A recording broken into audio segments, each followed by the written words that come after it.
On the morning of May 6, 1950, two brothers cutting peat in a bog near Tollund, Denmark, uncover a face pressed into the dark soil.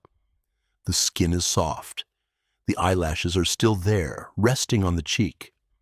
The stubble on the chin looks like it grew yesterday, not 2,000 years ago. Convinced they have stumbled onto a recent murder, the brothers run for the nearest telephone and call the police. Detectives arrive, rope off the site, and open a homicide investigation. They are wrong. Not by days, not by years, but by roughly 2,400 years. The body becomes known as Tollund Man. He lies curled on his side in the fetal position, eyes gently closed, mouth slightly open, wearing nothing but a pointed sheepskin cap and a leather belt. Around his neck is a braided leather noose, pulled tight enough to leave a groove in the skin. Radiocarbon dating later places his death between 405 and 380 BC, deep in Europe's Iron Age, centuries before Rome ever reached northern Europe. His expression is so calm that the scientists who examined him kept using the same word, peaceful, as if he had simply fallen asleep in the mud. How does a body from before the age of Alexander the Great still have skin, hair, and fingerprints 2,500 years later? The answer lies in chemistry, not magic. Peat bogs are acidic, cold, and almost completely starved of oxygen. As sphagnum moss dies and decays, it releases a compound called sphagnin, which locks away the nitrogen that bacteria need to survive and multiply. Without bacteria, there is almost nothing left to cause decay. The result is something close to natural tanning. Skin turns to leather, internal organs survive intact, while bone, ironically, slowly dissolves in the acid. A human being is sealed inside the earth like a photograph. Tollund Man is far from alone. Since the early 1800s, more than 1,000 bog bodies have surfaced across Denmark, Germany, Ireland, England, and the Netherlands. Farmers and workers cutting peat for fuel kept finding them, bog after bog, decade after decade, sometimes going straight back to work once they realized the body was old and not evidence of a modern crime. Most of these bodies date to the Iron Age, roughly 2,000 to 2,500 years ago, and a striking number of them share the same unsettling detail. Whoever they were, they did not die by accident. In April 1952, in a bog near Grauballe, Denmark, a peat cutter named Tage Busk Sorensen reaches into the dark ground and closes his hand around a tuft of red hair. Beneath it lies a fully intact man, skin, fingernails, even individual teeth, all perfectly preserved. He becomes known as the best preserved bog body ever recovered anywhere in the world. His throat has been slashed from ear to ear, so deeply that the cut severed his windpipe completely. He was 34 years old when he died, sometime in the late 3rd century BC. Years later, scientists examined what was still sitting inside his stomach, a porridge of barley, flax, and wild weed seeds, ground down and cooked together in a clay pot, eaten only hours before his death. Tollund Man's stomach, when analyzed with modern techniques, revealed almost the exact same meal, down to the same grains and the same weeds mixed in from the threshing floor. Two men, separated by centuries and sometimes by entire countries, sharing the same humble Last Supper before they were led or dragged into a bog and killed.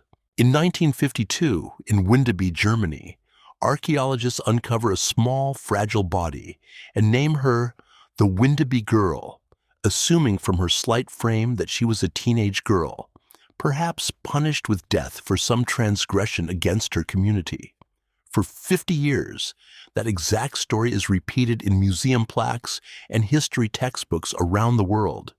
Then, in the early 2000s, a Canadian forensic anthropologist runs DNA testing on the remains. The verdict overturns everything. The Windeby body is not a girl at all. It is a teenage boy. An entire narrative, built and taught for half a century, collapses because of a single laboratory result. In the Netherlands, a bog body pulled from the ground in 1897, is eventually identified as a 16-year-old girl, now known as Yde Girl. Her spine is twisted at a sharp angle by scoliosis. Wound 3 times around her throat is a woolen band, pulled tight enough to strangle her. In 1992, forensic artists reconstruct her face directly from her skull, using the same techniques police use to identify unknown murder victims today. The result stuns audiences worldwide. A real teenage girl, blonde hair, blue eyes, quietly staring back through a television screen after 2,000 years underground. In 1984, peat cutters working at Lindo Moss in Cheshire, England, uncover a man in his mid-20s with manicured fingernails and a neatly clipped beard. Someone who clearly never spent his life doing hard physical labor. He did not die easily. His skull had been fractured by a heavy blow. A cord was then twisted around his neck and tightened until he strangled. Finally, his throat was cut as well. Archaeologists call this the triple death, and many believe it was entirely deliberate. One single offering, delivered 3 separate ways, perhaps to satisfy 3 different gods at once. Why would a community kill one of its own people and lower the body into freezing black water instead of simply burying it in the ground? Roman writers, including Tacitus, recorded that Celtic and Germanic peoples across northern Europe made sacrifices to their gods during times of crisis, drought, famine, failed harvests, disease. Many archaeologists now believe the bogs themselves were considered sacred ground, a kind of doorway between the world of the living and the realm of the gods. A killing carried out here was not treated as a crime to be hidden. It was treated as a message meant to be seen. In 1835, workers cutting peat in Haraldskær, Denmark, find a woman's body so well preserved that local scholars are certain she must be a figure from the Old Norse sagas. Queen Gunhild, said to have drowned a rival king in a bog centuries earlier. The King of Denmark orders her buried with royal honors in an ornate sarcophagus inside a church, as befits a queen. It takes more than a century, and the invention of radiocarbon dating, to prove she actually died around 490 BC, roughly 1,400 years before the queen she was buried as. She still rests in that royal tomb today, under the wrong name. Nowhere does the sacrifice theory turn darker than in Ireland. In 2003, 2 bog bodies emerged within months of each other, less than 25 miles apart. Clonachan Man stands barely 5 feet 2 inches tall. Old Grauballe Man is a giant by ancient standards, at 6 foot 6. Both had soft, well-manicured hands, clear evidence of privilege rather than manual labor, and both had been mutilated in the exact same specific way. Their nipples had been sliced off. In ancient Ireland, kissing a king's nipples was a recognized gesture of submission and loyalty. To cut them away was to declare permanently and publicly that this man could never rule as king again. The line between an ancient ritual and a modern crime scene can blur in genuinely unsettling ways. In 1983, a worker at Lindo Moss finds a human skull in the peat. Police immediately suspect a local man, Peter Reinbart, who had long been rumored around the village to have murdered his missing wife decades earlier. Confronted with the skull, Reinbart breaks down and confesses to killing her. Then, the radiocarbon dating results finally arrive. The skull is nearly 1,800 years old, from Roman-era Britain, and has absolutely nothing to do with his wife. His confession, however, still stands on its own. He is convicted of murder on the strength of a body that was never even hers.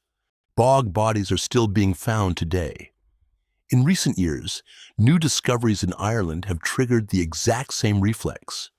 Police and forensic teams excavate the remains under full crime scene protocol, unsure at first whether they are looking at an ancient sacrifice or a body from last year, until radiocarbon testing settles the question. Modern researchers now use CT scanners and non-destructive imaging to study these bodies without cutting into them at all. reading 2,000-year-old wounds, meals, and injuries the same way a hospital would read a living patient. More than 1,000 bog bodies have now been recovered across northern Europe, and archaeologists still argue over almost every single one. Executed criminals, human sacrifices, fallen or failed kings, ordinary murder victims with nowhere else convenient to be buried. The true explanation may be different for every single body, scattered across 2,000 years and half a continent, shaped by beliefs no living person now remembers. For most of them, we will never learn their names, only the way they died, and the bog that quietly kept their secret. Tollund Man still lies in a museum in Denmark today, his face calm, his eyes closed, looking almost exactly as he did the day he was lowered into the water nearly 2,500 years ago. He was found only because a bog refused to let him decay. He remains a mystery only because the people who placed him there left behind no explanation at all, no name, no crime, no confession. Some mysteries refuse to die.